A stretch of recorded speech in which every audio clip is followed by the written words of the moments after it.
नमस्ते साथीहरु, मेरो नाम सरोज र आज चाहिँ हाम्रो पार्ट 2 हो हैन। आज चाहिँ हामी थीमलाई चाहिँ फुल्ली कस्टमाइजेसन गर्छौं हैन। आजको यो थीम कस्टमाइजेसनमा चाहिँ म तपाईहरुलाई एडसेन्स को लागि कसरी कस्टमाइजेसन गर्न सकिन्छ भन्ने कुरा पनि क्लियरली भनिदिन्छु हैन, देखाइदिन्छु प्र्याक्टिकली। अनि आज कस्टमाइजेसन गर्नको लागि चाहिँ मैले मेरै ब्लग ल्याएको छु। यो टेक ब्लग चाहिँ अब यो साइट देख्न सक्नुहुन्छ, ठिकठाकै छ हैन, सब राम्रै छ। अब यसको स्पिडलाई चाहिँ हल्का बढाउने प्लस अनि यो अर्को थिम मैले अपडेटेड पनि रहेछ के, सो त्यही भएर पनि मैले चेन्ज गर्न लागेको हैन। अब यहाँ यो पनि नराम्रो भन्न मिल्दैन हैन, एकदमै राम्रो छ। अब देख्न सक्नुहुन्छ तपाईको अब लेभलको अनुसार यहाँ आर्टिकलहरु सबै छ नि त हैन। अलि हेभी चाहिँ हेभी छ, तर यहाँ धेरै नै छ नि। अब यहाँ एन्ड्रोइड भयो, एन्ड्रोइड टेकको लेभल अनुसारको भयो, कम्प्युटर टेकको लेभल अनुसार भयो। अब यहाँ भिडियोहरु भयो यसरी तल अलिकति हेभी युज, त्यो पनि हो एउटा प्रब्लम भनेको यो चाहिँ। अनि अर्को भनेको चाहिँ अब स्पिडले गर्दा नि चेन्ज गर्नु पर्यो हैन। होम पेजकै अब एकदमै कम छ हैन। अनि यता हेर्यो भने पोस्ट पेजको नि दोस्टै छ। अब यसले अपग्रेड गर्न सकिन्छ हैन, जति सकिन्छ त्यति चाहिँ हामी बढाउनेवाला छौं। अनि अब के गर्नु पर्यो भने सुरुमा तपाईहरु कहाँ जानु पर्यो, थीममा जानु पर्यो। त्यसको लागि ब्लगरमा गए, त्यसपछि म थीममा गए। अब त्यसपछि पहिला चाहिँ एकचोटी ब्याकअप लिम हैन। ब्याकअप किन पनि लिनुपर्छ भने कहिलेकाहीँ टेम्प्लेटहरु हामीले फिक्स गर्न सकिनम अथवा अपडेट गर्ने क्रममा केही गरी कतै मिस्टेक भयो भने ब्याकअप टेम्प्लेट चाहिँ राखेर फेरि अपलोड चाहिँ गर्न सकिन्छ। सो यसलाई मैले ब्याकअप लिए हैन। अनि यहाँ डाउनलोडमा मैले क्लिक गरे। मेरो एउटा एक्सएमएल फाइल डाउनलोड हुन्छ। यो चाहिँ तपाईको ब्याकअप हो। चेन्ज गरेर तपाईलाई मन परेन, केही भयो, मिस्टेक भयो, एरर आयो भने तपाईले यही थीम चाहिँ डाइरेक्ट अपलोड गरेर पहिलाकै यही चाहिँ गेन गर्न सक्नुहुन्छ हैन। अब के गर्नु पर्यो भने थीम अपलोडको लागि मैले यहाँ यसरी क्लिक गरे, त्यसपछि यहाँ एडिट एचटीएमएल मा गए है। अब के गर्नु पर्यो भन्दाखेरि यो पुरैलाई हटाइदिम है। मैले कन्ट्रोल अल छिटे अनि इरेज गर्दै है। अनि त्यसपछि यहाँ छ मेरो टेम्प्लेट हैन। अब यो प्रिमियम भर्जन हो भने क्लोन गरेको नि हुन सक्छ, थाहा छैन मलाई हैन। यसमा मैले गुगलमा भेटाएको, तपाईहरुले नि सर्च गर्नुभयो भने पाउनुहुन्छ। अब किन्दा चाहिँ राम्रो, अब किन्न सकिदैन भने त्यो गर्दा यस्तै लिँदा पनि राम्रै हो, ठिकै हो हैन। युज गरिरहेको मैले नि धेरै भइसक्यो, मैले नि यस्तो टेम्प्लेट युज गरेको धेरै भइसक्यो हैन। अहिलेसम्म चाहिँ केही एरर त छैन। अनि सो मैले त्यही भएर यो फेरि अर्को पनि एउटा गुगलबाट लिएर प्रिमियम भनेको छ, क्लोन गरे नि हुन सक्छ हैन, तर अब थाहा भएन है त्यो चाहिँ। अब यहाँ यो सुपर म्याकको प्रिमियम भर्जन छ हैन। अनि मैले यसलाई यसरी राखे, त्यसपछि यहाँ सेभमा क्लिक गर्ने यसरी। अब यो टेम्प्लेट अपलोड पनि भइसक्यो। अब के गर्नु पर्यो नि हेरौँ कतिको एप्लाई भयो हैन। तपाईहरुले देख्न सक्नुहुन्छ यहाँ टेम्प्लेट चाहिँ एप्लाई भइसक्यो हैन। अब त्यसपछि यसलाई हामी कस्टमाइजेसन गर्न जाँदै छौं फुल्ली हैन। अब के गर्नु पर्यो भने पहिला चाहिँ एउटा इम्पोर्टेन्ट कुरा हैन, के गर्नु पर्यो यो टेम्प्लेटको एउटा कस्टमाइजेसनको लागि हामीलाई डकुमेन्ट दिएको हुन्छ, सबैमा हुन्छ हैन, म्याक्सिमममै हुन्छ हैन। अनि त्यो डकुमेन्ट चाहिँ थाहा पाउनु पर्यो तपाईले आफ्नो कुन चाहिँ हो हैन। सेटअप गर्नको लागि कस्टमाइजेसन राम्ररी गर्नु छ भने चाहिँ हैन। यो चाहिँ अब गेमिफाईको रहेछ। अब यहाँ अनलाइन डकुमेन्टेसनमा गए हैन। अब यो टेम्प्लेटको चाहिँ डकुमेन्टेसन चाहिँ ओपन गरे, यहाँ छ हैन। अब यहाँ भएको इच एन्ड एभ्री फंक्सन एकचोटी हेर्नुस् राम्ररी हैन। अब यहाँ के छ म एकचोटी त्यही पनि ब्रिफली भनिदिन्छु हैन। अब यहाँ चाहिँ टप बार मेन्यु भनेको छ हैन। अब टप बार मेन्यु भन्नाले के रहेछ भन्दाखेरि नि होम अबाउट अस, अब यहाँ यस्तो छ अरे हैन मेन्युहरु। अब कहाँनिर छ, यहाँ छ है, यहाँ देख्न सक्नुहुन्छ। यो एडिट गर्नलाई यही अनुसारको तपाईको डकुमेन्टेसन फलो गर्दा नि भयो, नत्र नि म प्र्याक्टिकली पनि देखाउँछु। पहिला हेरौँ हैन सबै टप बार आइकन्स भनेको छ हैन। अब यहाँ कुन आइकनहरु चाहिँ युज गर्न मिल्यो है, कहाँनिर भन्दाखेरि चाहिँ म तपाईहरुलाई देखाइदिन्छु। त्यो पनि यहाँ फेसबुक, ट्विटर हो। यो यहाँ कुन तपाईले आफूले मन परेको आइकन राख्न सक्नुहुन्छ इजिली। यो पनि म देखाउनेवाला छु यही भिडियोमा हैन। अनि हेडर लोगो भनेको छ हैन। अब यहाँ लोगो सुपर म्याकको छ, यहाँ मेरो लोगो हुनु पर्यो, त्यो पनि म चेन्ज गरेर देखाइदिन्छु है। अनि त्यसैगरी हेडर मेन्यु भनेको छ हैन।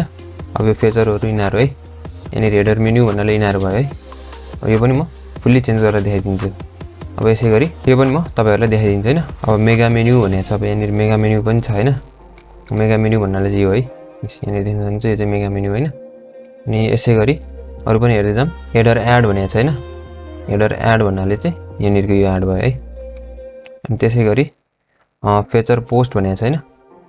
यहाँनिर एउटा लेभल भनेको छ, फिचर पोस्ट कसरी एडिट गर्ने भनेर। फिचर पोस्ट भन्नाले अब यहाँबाट यहाँनिर आयो, यहाँनिर कसरी एडिट गर्ने, यहाँनिर लेभल अनुसारको तपाईले फिचर पोस्ट चाहिँ राख्न सक्नुहुन्छ के। अब यहाँ कुन चाहिँ लेभलको लागेको छ थाहा छैन है मलाई चाहिँ, यो चेन्ज गर्छौं हामी। अब पहिला यो डकुमेन्टेसन कम्प्लिटली बुझ्नुस् के हैन, ताकि एकदमै प्रिमियर लुक आओस् के हैन ब्लगको। चेन्ज गरिराख्नु नपरोस् क्या। अब यहाँ ट्रेन्डिङ पोस्ट भनेको छैन, ट्रेन्डिङ अर अब यहाँनिर ट्रेन्डिङ पोस्टमा यहाँनिर ट्रेन्डिङ न्युज रहेछ होइन। अब यहाँनिर नो रिजल्ट फाउन्ड भनेको छैन, यो पनि हामी राख्नेवाला छौँ। यहाँनिर कसरी एडिट गर्ने सब दिएको छैन, हामी अहिले प्र्याक्टिकली गर्छौँ। पहिला हेर्दै जाऊँ होइन। होम एड भनेको छ है, अनि होम एड भन्नाले यहाँको एड होला होइन। अनि यहाँनिर मेन पोस्ट भनेको छ नि, मेन पोस्ट भन्नाले पोस्ट चाहिँ कतिवटा देखाउने भयो होइन यहाँनिर, अनि के देखाउने भयो यहाँनिर सब यो चाहिँ हामी फेरि गर्छौँ होइन, देखाउँछु पनि म तपाईँहरूलाई। अनि यहाँ टेबल अफ कन्टेन्ट पनि छ है यो थिममा। अहिलेसम्म अरू टेम्प्लेटमा मैले देखेको छैन, यो टेम्प्लेटमा चाहिँ तपाईँको टेबल अफ कन्टेन्ट पनि छ होइन। यो पनि कसरी राख्ने त्यो पनि म देखाइदिन्छु होइन। पहिल्यैदेखि आउँछ एकदमै सब मेन्यु भएको एकदमै दामी टेबल अफ कन्टेन्ट छ यो थिममा चाहिँ, यो टेम्प्लेटमा चाहिँ झन् गेमिफाई भन्ने टेम्प्लेटबाट चाहिँ आउनु थालेको है, यो टेम्प्लेट 5 को हेर्ने हो भने। अनि त्यसपछि तपाईँहरूलाई त्यो टेबल अफ कन्टेन्ट चाहिन्छ भने पनि, छुट्टै कोड चाहिन्छ भने पनि म त्यो पनि रेडी गरिदिउँला होइन। अनि त्यसपछि in and articles on post page होइन। अब पोस्टको लागि आर्टिकल, अब कुनै पनि मैले यहाँनिर पोस्ट खोलेँ भने त्यसको लागि आर्टिकल होइन, एड चाहिँ एडभर्टिजमेन्ट यहाँनिर छ, यहाँनिर छ। यहाँको भने होइन, यहाँको त होमकै भइहाल्यो। यहाँको एडभर्टिजमेन्ट र यहाँको एडभर्टिजमेन्ट चाहिँ कसरी फिलअप गर्ने भन्ने होइन। यो पनि बाहिरै हुन्छ होला, त्यहीँ लेआउटमै हुन्छ होला सायदै। अनि त्यसपछि अब अर्को भनेको इन आर्टिकल एड भन्नाले चाहिँ अब तपाईँले एकदमै लामो कन्टेन्ट लेख्नु भयो होइन, अनि अटो एड चलाउनु भएको छैन भने चाहिँ तपाईँले छुट्टै छुट्टै बिचबिचमा एड पनि राख्न सक्नुहुन्छ तपाईँको कन्टेन्टको बिचमा होइन। यसरी सर्ट कोड्सहरू युज गरेर होइन, एड 1 एड 2 भनेर क्या, त्यो पनि म देखाइदिउँला एउटा सानो डेमो। अनि अथर बक्स भनेको छैन, अथर बक्स पनि यहाँ छ कि छैन, अथर बक्स रहेन चाहिँ यहाँ राखेको। नत्र यहाँनिर तपाईँको हल्का सानो बायो तपाईँको इमेज, अनि त्यसपछि सानो बायो हुन्छ होइन, त्यो सेटअप गर्नुभयो भने। अनि यहाँनिर सपोर्टेड आइकनहरू दिइरहेको रहेछ। त्यसपछि अनि एडभान्स रिलेटेड पोस्ट भनेको छ होइन। अब जस्तै कि यो कुनै यो आर्टिकलसँग रिलेटेड आर्टिकलहरू यहाँ देखायो नि होइन। अब यस्तो पनि आफैले पनि सेटअप गर्न मिल्छ होइन, कुन लेभल राख्ने हो भनेर त्यसरी पनि सेटअप गर्न चाहिँ मिल्छ होइन।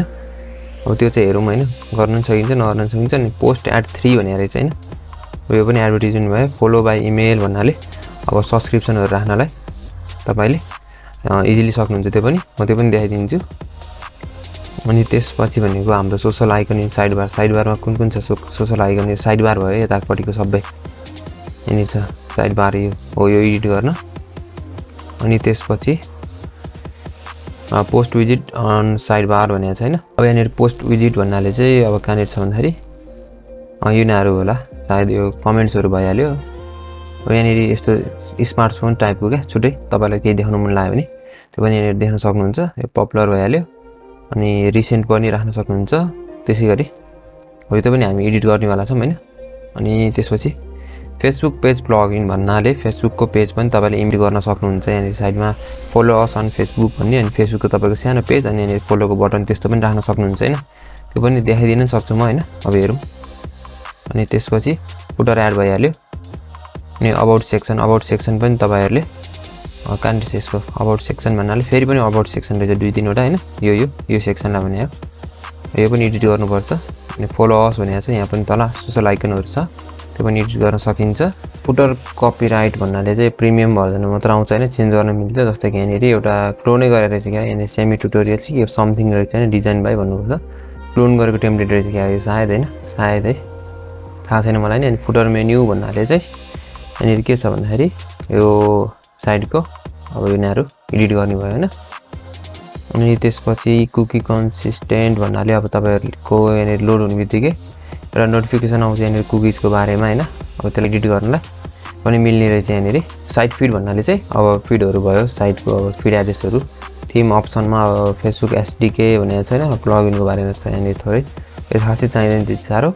अनि नो थम्बनेल इमेज भनेको छैन। अब यहाँ एउटा नयाँ फिचर, अर्को पनि फिचर रहेछ होइन, जस्तै थम्बनेलमा अब कुनै पनि तपाईँले इमेज चाहिँ डिलिट गर्नुभयो भने यस्तो पिक्चरहरू आउँछ नि, अब तपाईँले यहाँनिर यो पनि कस्टमाइज गर्न सक्नुहुने रहेछ होइन, आफ्नो इमेज राख्न सक्नुहुने रहेछ।